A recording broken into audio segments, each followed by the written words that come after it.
Kita harus jujur mengakui banyak dari kita tenggelam dalam nostalgia kejayaan Islam masa lalu. Kita begitu asyik membanggakan sejarah keemasan Islam masa ketika Khilafah Islamiyah memimpin dunia, dari Khulafaur Rasyidin, Umayyah, Abbasiyah, hingga Utsmaniyah. Kita membicarakan kejayaan Baghdad, Andalusia, dan Istanbul. Namun di saat yang sama, kita tertinggal dalam teknologi, ilmu pengetahuan, ekonomi, bahkan dalam menyusun arah hidup sebagai umat yang seharusnya membawa rahmat bagi seluruh alam. Sebagian orang mencibir, umat ini hanya bisa bernostalgia sibuk dengan romantisasi tanpa aksi nyata. Tapi yang mereka tak pahami adalah kita meromantisasi masa lalu bukan untuk bersembunyi di baliknya, tapi untuk menjadikannya inspirasi. Kita ingin menjadikan sejarah sebagai peta, bukan sekedar cerita. Romantisisme kita bukan nostalgia kosong. Ini adalah pengingat bahwa pernah ada masa ketika Islam memimpin dunia, bukan dengan kekuasaan yang menindas, tapi dengan keadilan yang merata. Islam yang tumbuh pesat dan pemimpin yang takut kepada Robnya.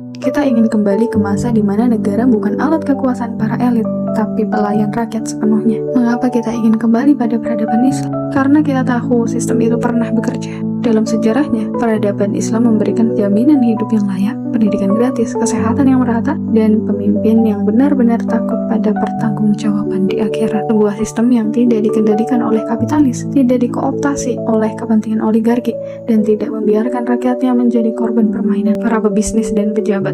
Dibandingkan dengan hari ini, ketika negara termasuk Indonesia terlihat lebih seperti korporasi daripada pelindung rakyat. Kekayaan alam dijual, kebijakan berpihak pada pemodal, dan rakyat hanya menjadi angka statistik dalam laporan pembangunan. Inilah sebab kita menyeru untuk kembali pada sistem Islam, bukan sekadar karena rindu masa lalu, tetapi karena kita peduli masa depan. Bahkan seorang astrofisikawan dan penulis asal Amerika Serikat, Michael H. Hart, dalam bukunya The 100, A Ranking of the Most Influential Person in History, menempatkan Nabi Muhammad SAW sebagai orang paling berpengaruh dalam sejarah. Hart menjelaskan bahwa tidak ada tokoh lain yang mampu memadukan kesuksesan luar biasa baik dalam bidang spiritual maupun politik seperti beliau. Dalam Islam, kepemimpinan bukan sekedar kekuasaan, tapi sebuah amanah yang dipertanggungjawabkan, bukan hanya di dunia tapi juga di akhirat. Dan inilah yang tidak dimiliki oleh peradaban-peradaban lain, figur pemimpin terbaik sepanjang masa yang menjadi simbol keadilan, kesejahteraan, dan tanggung jawab sejati. Kita tidak naif, kita tahu jalan ini berat dan panjang, tapi kita optimis karena sejarah bukan hanya untuk dikenang, tapi untuk dijadikan peta kembali menegakkan peradaban yang memanusiakan manusia.